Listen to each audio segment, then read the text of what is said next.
Assalamualaikum. My name is Said Muhammad Haziq bin Wan Abdul Rahman. Uh, with my friend Maximus Balai Anak Mawat, Unjo Anak Jetik, Gregory Kosigen, and Devon Kanzat Pomin. We are going to present our mini project report, that is management and evaluation of transmission and line project. And I will pass it to Devon Kanzat to present his part.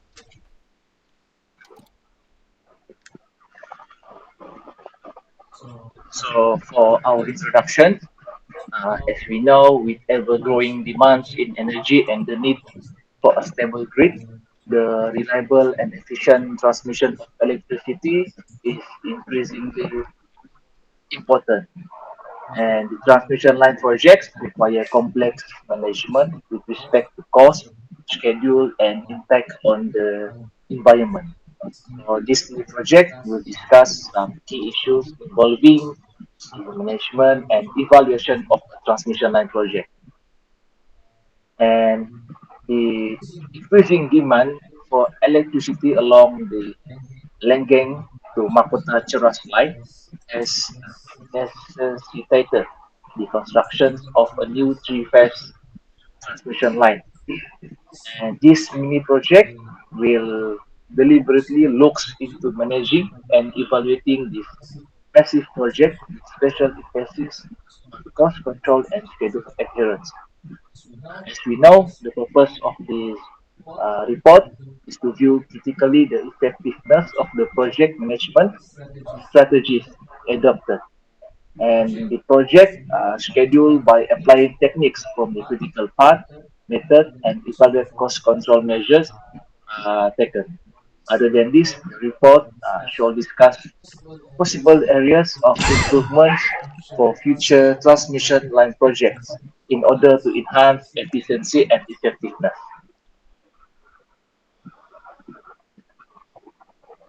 So, for our organization chart, this is our organization chart for conducting a transmission line project. There are five. The first one is the project manager, safety and health officer, electrical engineer, geotechnical engineer, and lastly, logistic manager. So these are the roles and responsibilities for each of the positions. So I'm just going to briefly explain each of the positions. So for project manager is to supervise entire project implementation and to ensure that the project is finished according to the schedule and within the allocated budget. The second one is the safety and health officer. So his role is to perform risk evaluation for all activities associated with the construction of transmission lines and develop safe work method to minimize risk. The third one is the electrical engineer, which is to ensure the structural integrity of transmission towers and optimizing the designs for stability and load learning capability. And the fourth one is geotechnical engineer, which is to evaluate the soil conditions at our location to ensure proper load bearing capacity and stability. Next. And the last one is the logistic measure, which is to tracks material inventory, anticipates shortages,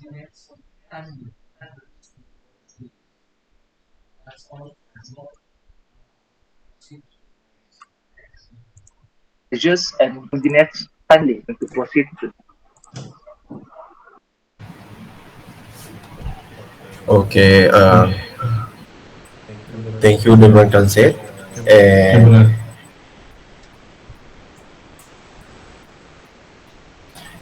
okay, thank you, Devon Consett. Okay, for the opening, I will brief shortly for the project planning and scheduling for transmission line construction. So, for the transmission line construction is crucial for electrical infrastructure, requiring careful planning and scheduling. So this guide provide a straightforward approach to effectively manage these projects, ensure timely completion and compliance with regulation. So this is the project schedule for the transmission line construction. So we have several activity there. They have 15 point A to N and A to P. So for the activity A, the description is contract award and kick-off meeting, and the duration we will one per 4 weeks, and we have a predecessor. So for the activity A, the predecessor is because it's at the beginning of the activity there is no predecessor provide. So for B, check profile survey and uh, rentist clearing, we have A, B. For BCD, the predecessor is A, where the description is check profile survey, steel tower designs, seg tension design, and template. So for E, the predecessor is C, standard foundation design. F is tower spotting and pegging. The predecessor is B, C, and D. For G, soil foundation uplift test. So for the testing, we have the duration is 7 weeks, and we have two predecessor for this activity, which is C and E. And for activity hash, I, J, K, L is M is the numbering section for our projects. So the foundation class is construction. For hash, the predecessor is F and G. I is hash, J is F and G, K is J, L is F and G. And lastly, M, the predecessor is L. For activity N, we have striking, sagging, and tensioning, which is predecessor is IKM, and it takes X week to finish up. And lastly, we have activity P. We will get a line test and commissioning, and the predecessor is N. So next slide. Um, Based on the project schedule, we can generate this network diagram. So what is the beginning, which is the activity? The first activity is contract award and kick off, and so on. And lastly, we get the P. Okay, that's all.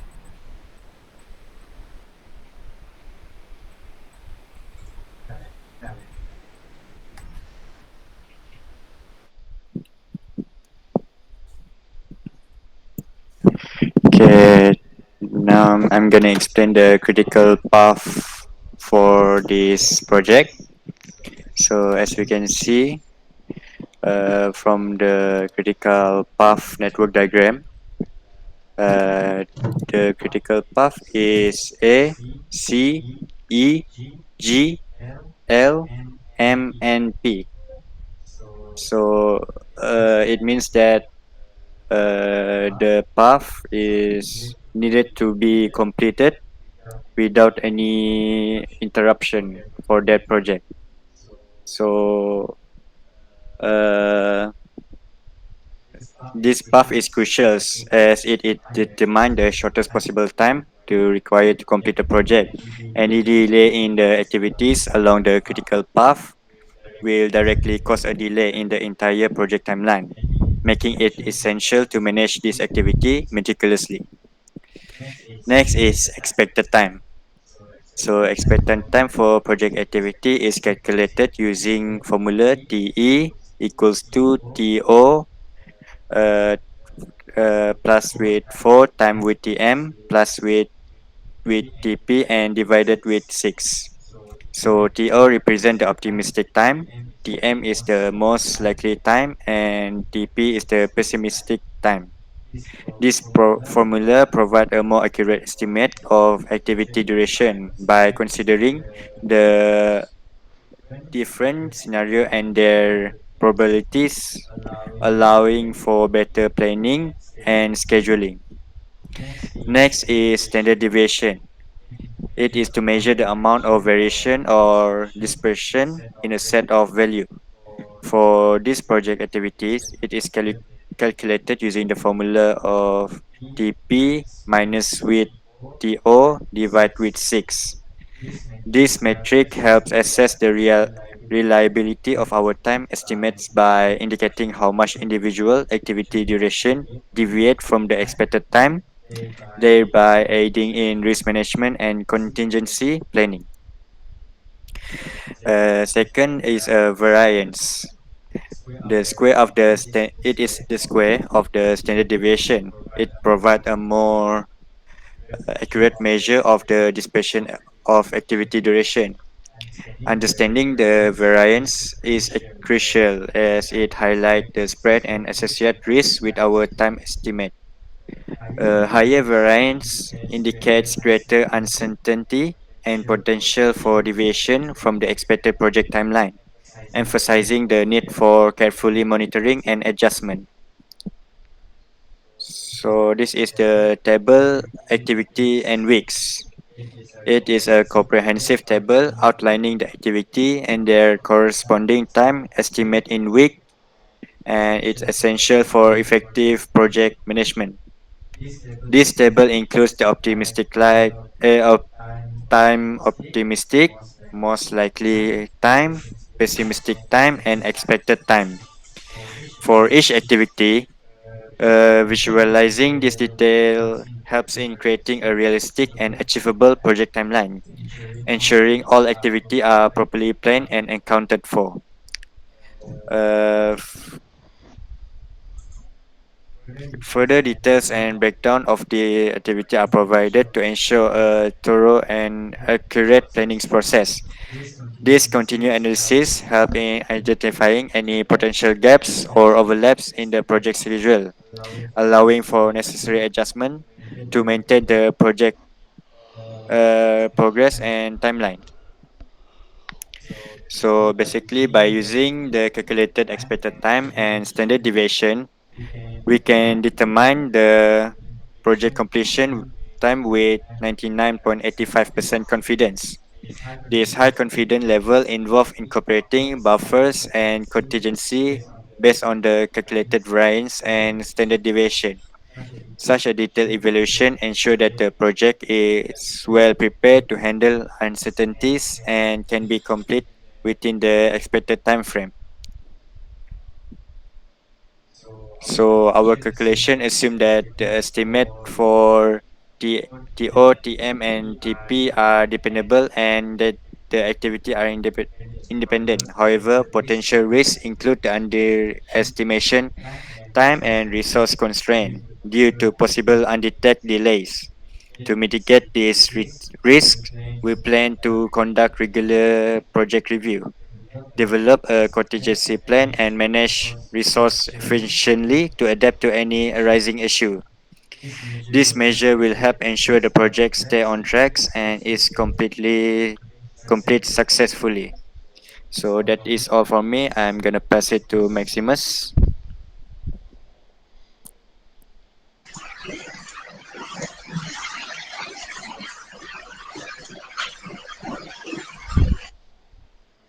Gonna pass it to Unju. Hello, my name is Unjona Jite. I will be presenting the cost estimate for the construction of 38-kilometer transmission line. This estimate includes our necessary component and associated costs. For transmission line requirement, the total length of the transmission line is 38 kilometer. The distance between each tower is 260. meters, which means we need a total 146 tower. Each tower has 4 legs, resulting in 584 houses that need to be dug. And for the concrete requirement, to secure this tower, we need a significant amount of concrete. Specifically, we will need approximately 7,930 cubic meters of concrete. Considering the price of the mixed concrete at 180 ringgit per cubic meter, the total cost for concrete amounts is 1,437,400. And components per tower, each tower will be equipped with various components. Here is our breakdown of the required components and their quantities for our 146 towers: conductor 560, ground wires 420, insulator 700, string assist 1660, vibration dampeners 1960, weights 840, suspension sets 840, and dead end hardware 11,960. And for cost of asset,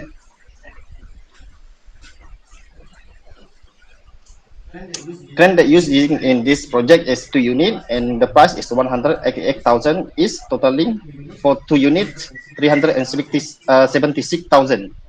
Forklift 4 units and 220,000 each, totaling 80,000. Excavators 2 units and 140,000 each, and totaling 280. Wheelbarrows 20 units at 115 each, and totaling 2,300. This bringing the total cost of asset to 738,300. And for the cost of materials, for Mason Tower is 146 units at 1,350,000 each, and totaling 197,100,000.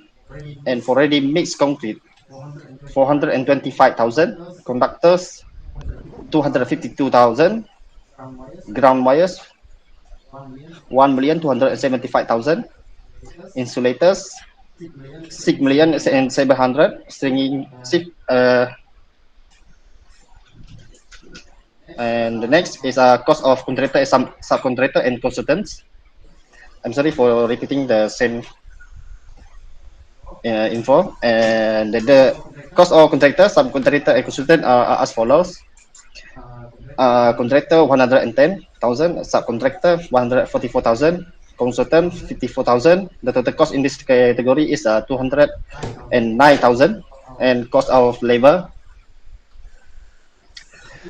key labor 47,500, semi-skilled labor 60,000, unskilled labor 21,000, and the total labor cost is 128,500. And for the overhead cost is for fuel for transport and shipping 18,000, utilities including electricity, bills, water, and asset renting 20,500, and the total overhead cost is 25,500. And the total project cost is summing up other categories. The total estimate cost for the project is 207 million 431,300. And this is ending my part in here, and the next part I will assign is to Maximus. Hello, my name is Maximus. I will explain about the cash flow diagram. So, in this cash flow diagram, we can see the first month is the B, the initial asset value. So, our initial asset value was 376,000, and for the residual asset value was 250,669 ringgit.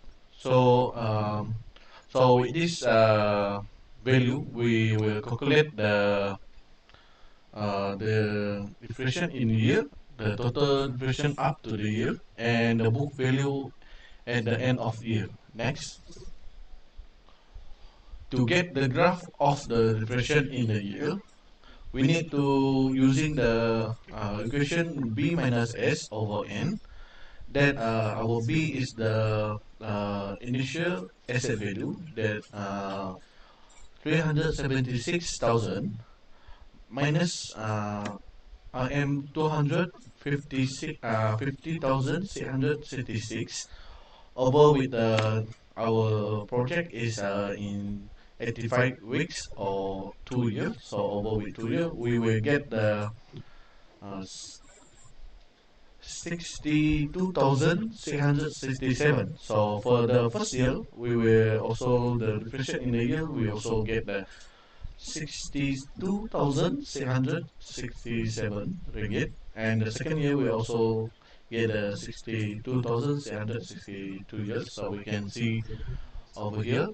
Uh, for the total depreciation up to the year was the first year is still same, 62,662 67 ringgit. Sorry. For the second year is 135,334, and the book value at the end of the year for the first year is 376 thousand, and the second was 250 and 366,000. So with the information given, we will plot the graph. So uh,